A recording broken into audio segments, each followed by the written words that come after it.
qui est le jaune qui est à la suite du vert et le rouge qui est à la suite du jaune, aligné. Or, ce n'est pas comme ça. Ceci étant, on confond ces couleurs-là aux couleurs nationales du Mali. Le Bénin n'est pas le Mali. Vous comprenez?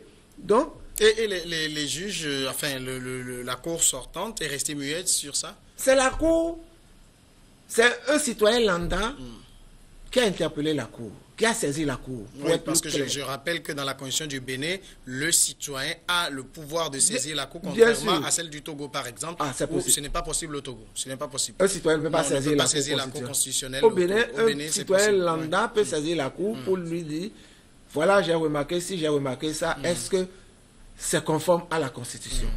Un citoyen lambda a saisi la cour constitutionnelle parce que je viens de vous dire, est-ce que le Bénin a le droit d'aligner ses couleurs nationales? La cour a dit, bon, ok, on va trancher. On a tranché, on envoie la loi dite, la requête au président de aux mises en cause, je vais dire, au gouvernement, et la réponse également à celui qui a demandé, qui a envoyé la requête. Et on publie ça au journal officiel. C'est ce qui a été fait. On a demandé purement et simplement au gouvernement de rectifier. Mais jusqu'à l'heure où je vous parle, depuis plus de 2 ans, c'est le statu quo. Vous comprenez qu'il y a déjà violation. Voilà.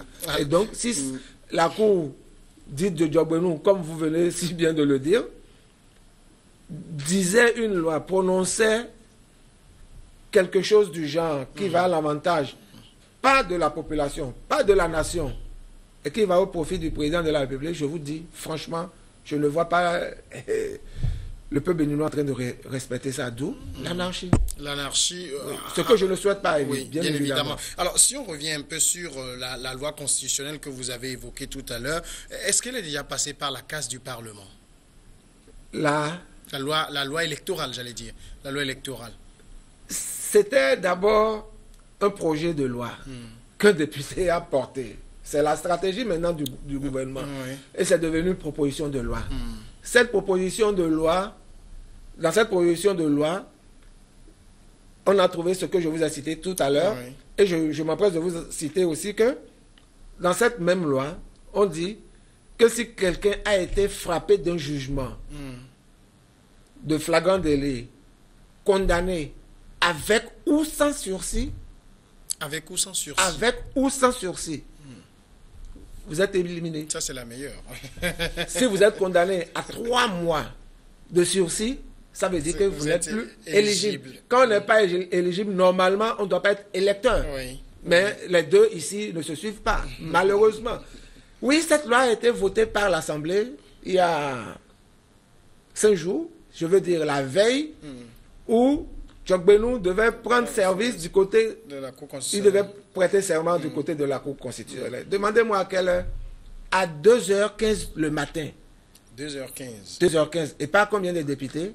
Par 15 députés sur 81. Est-ce que c'est sérieux ça? Qu'est-ce qui presse autant? C'est-à-dire, Djogbenou a écrit sa loi, l'a envoyé à l'Assemblée, et il tenait à ce que ça soit voté avant qu'il n'aille à la Cour constitutionnelle. Et étant là-bas, il sait qu'il y aura des recours. Et lorsque les recours viendront, il va simplement les casser. C'est de ça qu'il s'agit, c'est ça le topo. Mais il y a quand même, par exemple, au niveau de l'obligation de résidence, il y a jurisprudence, comme vous l'avez dit. Mais bien sûr, la Cour ne peut pas aller au-delà de la jurisprudence. C'est ça qu'on attend de voir. C'est ça qu'on attend de voir, puisque déjà, des voies autorisées, Adjavon Sébastien, l'ancien président, sinon les anciens présidents Soglo, Yaïboni et d'autres, sous-fifs de la politique béninoise, ont déjà attiré la sonnette d'alarme en ameutant déjà la population, tout ce qui est presse internationale et nationale. Lors de leur... Ils ont fait une sortie il y a presque 2 semaines pour déjà parler de ça, pour dire ça, ce n'est pas une loi que le Bénin peut accepter. Ce n'est pas possible.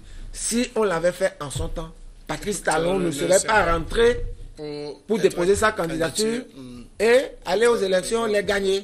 Alors, donc ce n'est pas possible. Amlicius Ferdinand, dernière question. Est-ce que, au regard de tout ce qui se passe dans votre pays, est-ce que vous avez des craintes pour le Bénin? Des craintes Je peux dire oui. Vous comptez sur la vigilance des Béninois. Oui. Parce qu'on les a vus éveillés, hein, même au moment où Yahi tentait enfin...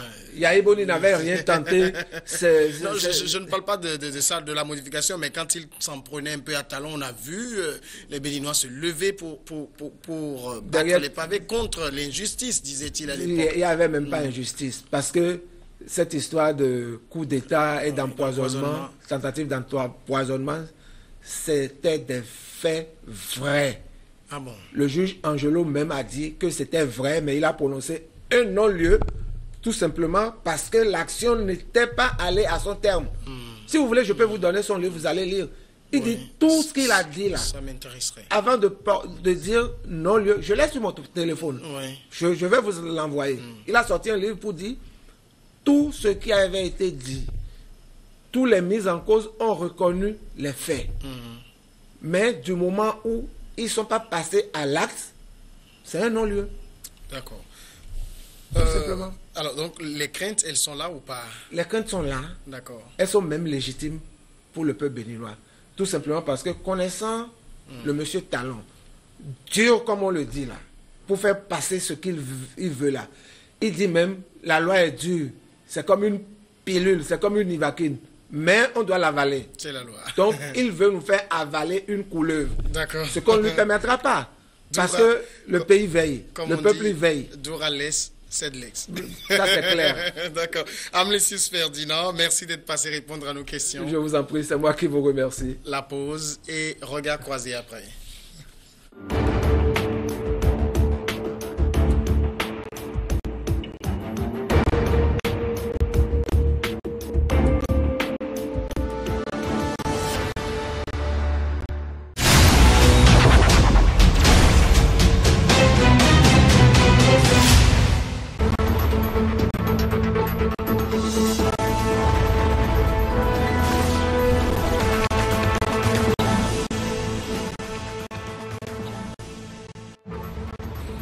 Nouvelle édition du journal sur New World Info. Merci de votre fidélité à la une de l'actualité. La crise politique malgache.